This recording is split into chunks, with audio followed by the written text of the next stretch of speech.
Chicago में कमला Harris के nomination का कन्वेंशन चल रहा है। कमला हैरिस डेमोक्रेटिक पार्टी की उम्मीदवार बनने वाली है और आज शिकागो में दूसरा दिन है इस कन्वेंशन का। लेकिन इस कन्वेंशन से परे, इस कन्वेंशन से हट के काफ़ी ऐसी ज़मीनी हकीकत है जिसके बारे में यहाँ के लोग बात कर रहे हैं। अब हम जिस सिटी में हैं, हम जहाँ शिकागो में हैं, ये एक ब्लू स्टेट माना जाता है। ब्लू स्टेट मतलब वो स्टेट जो हमेशा एक डेमोक्रेट को चुनता है। तो यहाँ पे जब हम आसपास में लोगों से बात कर रहे हैं तो हर किसी को ऐसा मानना है, उनको लगता है कि अगला जो चुनाव होने वाला है ये कमला हैरिस आसानी से जीत जाएगी।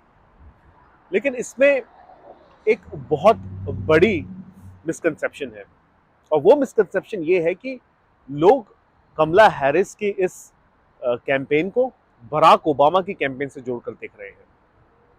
बराक ओबामा 2007 में उन्होंने अपना कैंपेन शुरू किया था, 2008 में वो राष्ट्रपति बने और वो 10 महीने में ओबामा ने पूरे देश को एनर्जाइज कर दिया, वोटर बेस को एनर्जाइज कर दिया।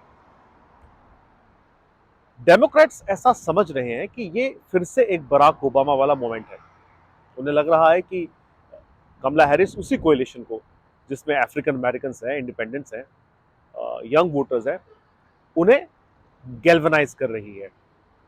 और अगर वो वोटर्स वोट करेंगे नवंबर 5 को तो कमला हैरिस से चुनाव जीत जाएगी। लेकिन एक्सपर्ट्स इसका नहीं मानते। देखिए, अमेरिका में जो चुनाव है वो चुनाव दरअसल कुछ 5-6 स्टेट्स डिसाइड करते हैं।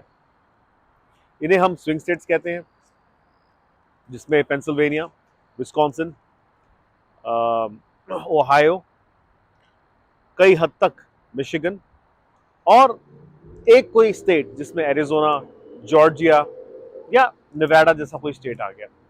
यूजुअली ये स्टेट्स डिसाइड करते हैं कि अगला राष्ट्रपति कौन बनेगा। और इन स्टेट्स में भी जो इंडिपेंडेंट वोटर्स हैं वो ये डिसाइड करते हैं और पूरा का पूरा जो दारोमदार है वो इन इंडिपेंडेंट वोटर्स पे होता है कि ये इंडिपेंडेंट वोटर्स किसको चुनने वाले हैं। क्या कमला हैरिस की कैंपेन इन इंडिपेंडेंट वोटर्स को जीत चुकी है? क्या कमला हैरिस की जो कैंपेन है उसने इतने ज्यादा इनरोड्स बना ली है इंडिपेंडेंट वोटर्स को कि वो ये कह सके कि वो ये चुनाव जीत पाएंगे? नहीं। अगर आप हाल की पोलिंग देखें तो कमला हैरिस और डोनाल्ड ट्रंप ये दोनों बराबर की टक्कर में हैं।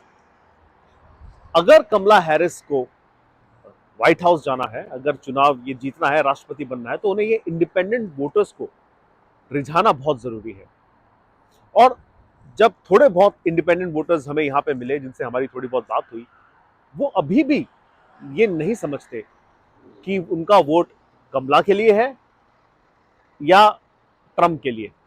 उन्होंने अपना डिसीजन अभी तक नहीं लिया है।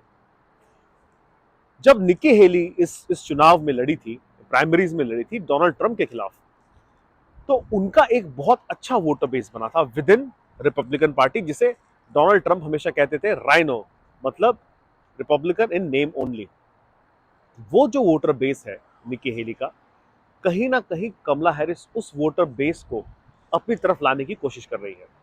अब ये काम आसान नहीं है क्योंकि ये रिपब्लिकन वोटर्स हैं, ये चाहते हैं कि एक रिपब्लिकन राष्ट्रपति बने, लेकिन ये वोटर्स उन क्षेत्रों में रहते हैं, उन स्टेट्स में हैं जिन स्टेट्स से ये चुनाव डिसाइड होता है।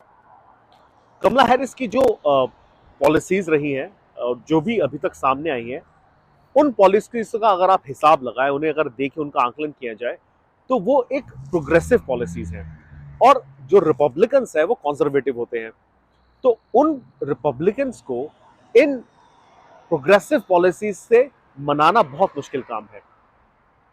कई रिपब्लिकन इंडिपेंडेंट वोटर्स ऐसे भी हैं जो ये सोचते हैं कि वो शायद वोट ही ना करें, और अगर वो वोट नहीं करेंगे तो उसमें कमला हैरिस का नुकसान ज्यादा होगा।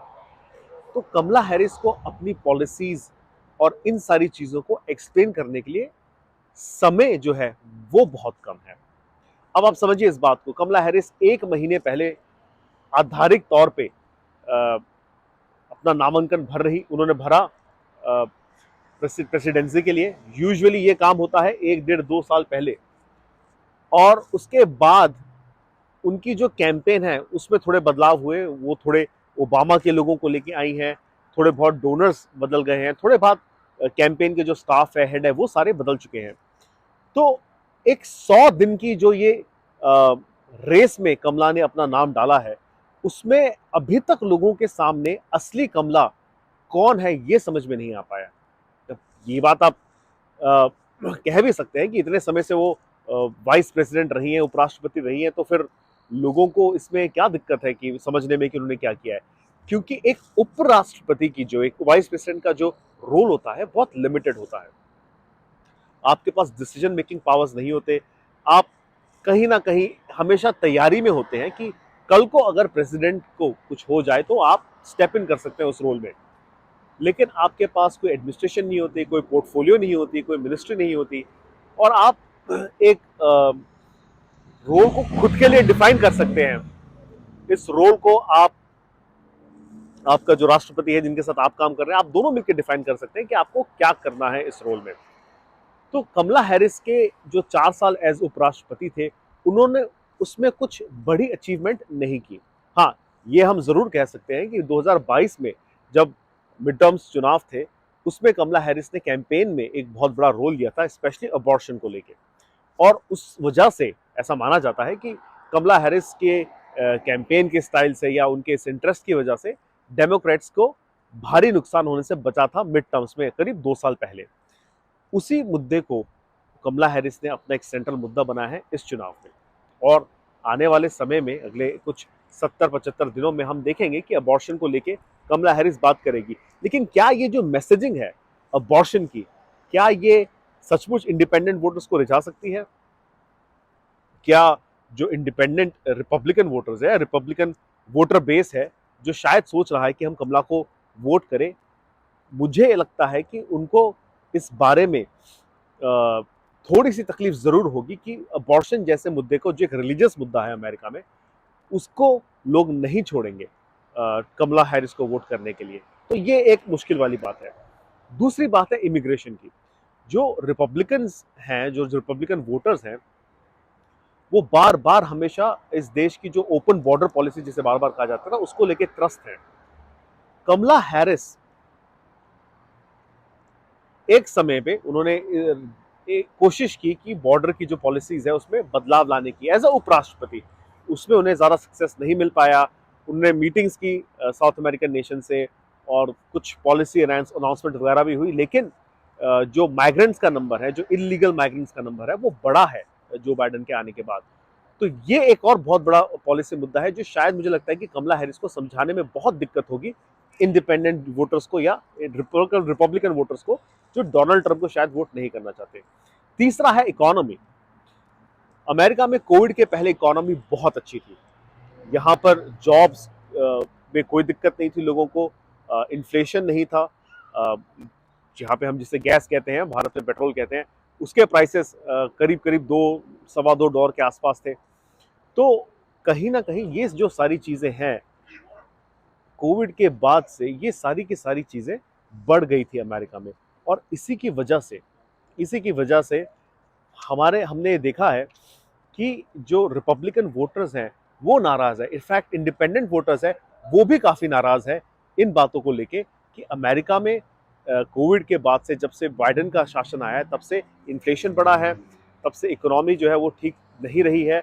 और तो और साथ में काफ़ी ऐसी जो बेसिक नेसेसिटीज़ है उसके जो प्राइसेस है वो भी काफ़ी बढ़ गए हैं।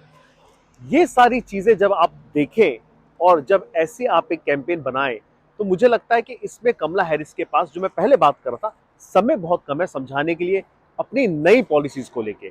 और यही कारण है, मुझे लगता है, कि कमला हैरिस की प्रेसिडेंसी या इस चुनाव में उनका जीतना मुश्किल है। मुश्किल इसलिए है क्योंकि जो इंडिपेंडेंट वोटर्स हैं वो अभी तक कमला हैरिस के साथ कनेक्ट नहीं कर पाए। शिकागो से रोहित शर्मा, आज तक।